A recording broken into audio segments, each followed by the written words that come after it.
শিক্ষামন্ত্রীর পদত্যাগের পর এবার ভারতের হিন্দু মুসলিম ঐক্য নিয়ে বার্তা দিয়েছেন ককরোচ জনতা পার্টির প্রতিষ্ঠাতা অভিজিৎ দীপকে। তার মতে হিন্দু মুসলিমরা এক থাকলে এর চেয়েও বড় বড় সিংহাসনও কেঁপে উঠবে। কিন্তু চলমান এই পরিস্থিতিতে কেন এমন বার্তা দিলেন অভিজিৎ? বিস্তারিত জানাচ্ছেন আরিফ হাসান।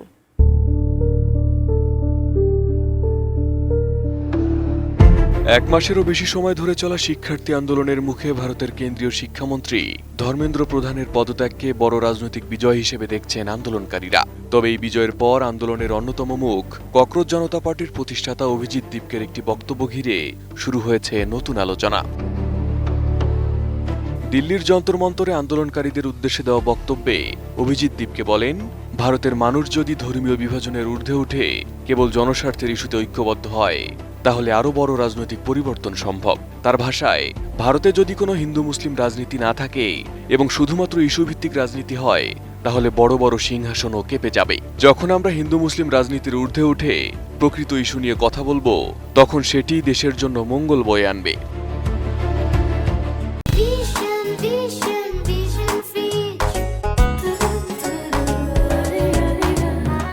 রাজনৈতিক বিশ্লেষকদের মতে এই বক্তব্যে দীপকে সরাসরি সরকার পতনের কথা না বললেও তিনি ইঙ্গিত দিয়েছেন, ধর্মীয় মেরুকরণের পরিবর্তে নাগরিকদের বাস্তব সমস্যা, শিক্ষা, কর্মসংস্থান, দুর্নীতি ও জবাবদিহির মতো বিষয় যদি রাজনৈতিক আলোচনার কেন্দ্রে আসে তাহলে তা ভারতের রাজনীতিতে বড় প্রভাব ফেলতে পারে। অভিজিৎ দীপকে আরও বলেন, বলা হতো এই সরকারের কেউ পদত্যাগ করে না, কিন্তু আমরা তা করিয়ে দেখিয়েছি। দুনিয়া মাথা নত করে, শুধু মাথা নত করানোর মতো মানুষ থাকতে হয়। আন্দোলনকারীদের মতে এই মন্তব্যের মাধ্যমে তিনি দীর্ঘদিনের শান্তিপূর্ণ আন্দোলনে অংশ নেওয়া শিক্ষার্থীদের ধৈর্য, ঐক্য এবং অনড় অবস্থানের কথাই তুলে ধরেছেন।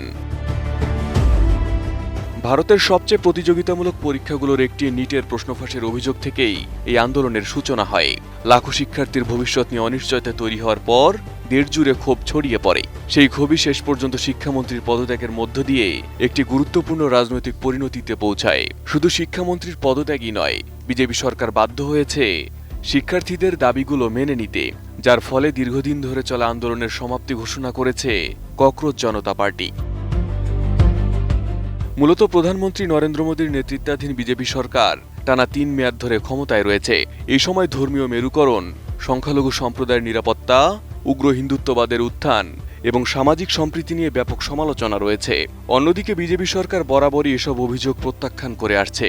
তাদের দাবি, তাদের সরকার সবার উন্নয়ন ও আইনের শাসন নিশ্চিত করতে কাজ করে যাচ্ছে। Arif Hasan, ATN news.